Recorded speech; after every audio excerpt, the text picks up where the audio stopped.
Hey, Master Gardeners, here I am as a concerned citizen in the town of Bel Air. There are all kinds of service berries littering the sidewalk here, and people have to walk through this and get them on their shoes.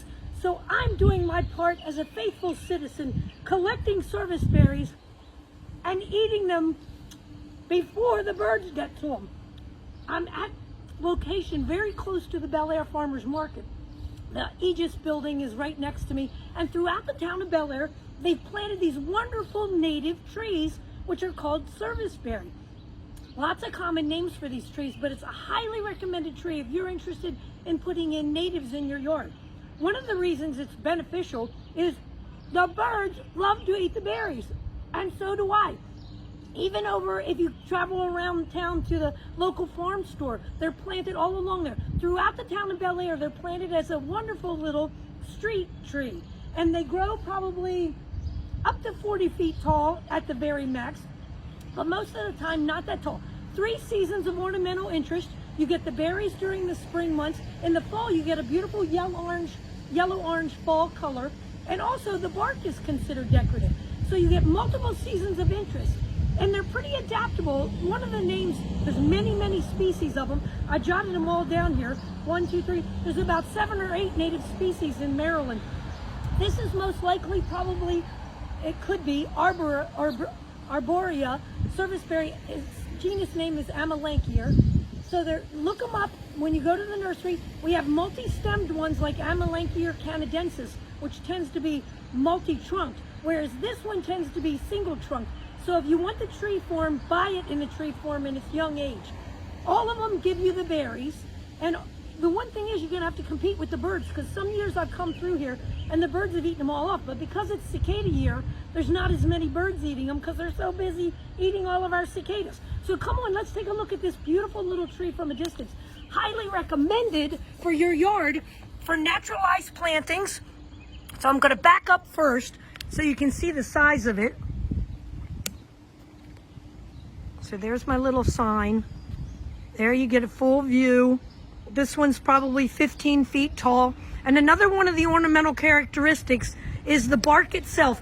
It's usually smooth barked in its youth, whereas this one has gotten a little bit furrowed in here, and it's not as smooth. But the other trees in their juvenile stages are very pretty gray ornamental bark that's considered decorative during the winter months.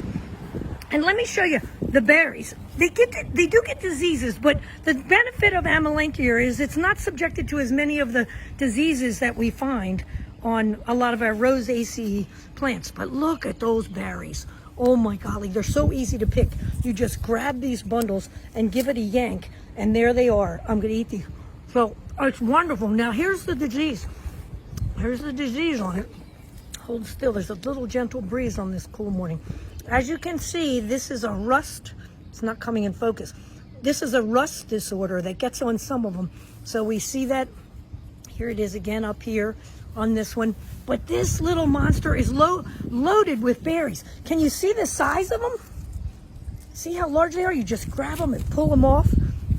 So there they are, multicolored. Now I like them when they're not fully blue. And inside of them, I'll show you the seed.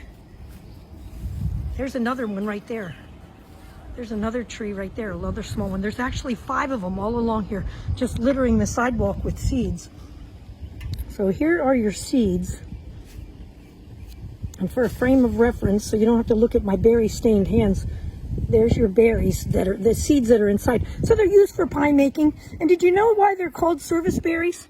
They're considered that because they would flower during the same time that the servicemen were often buried, because if men passed away during the winter months, they were unable to get them buried because the ground was frozen. And this tree flowers with a lovely white blossom in the spring months.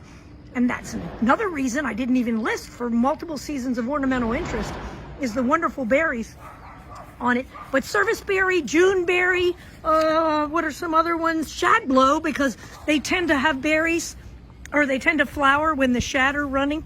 So let me zoom in another little cluster here. Isn't that beautiful? Lovely in leaf. So there you go, Master Gardeners. Amelanchiers, some of your best native trees for planting, because the birds love them. They're lovely flowers in the spring, inviting your pollinators. So, wow, maybe you need one in your yard.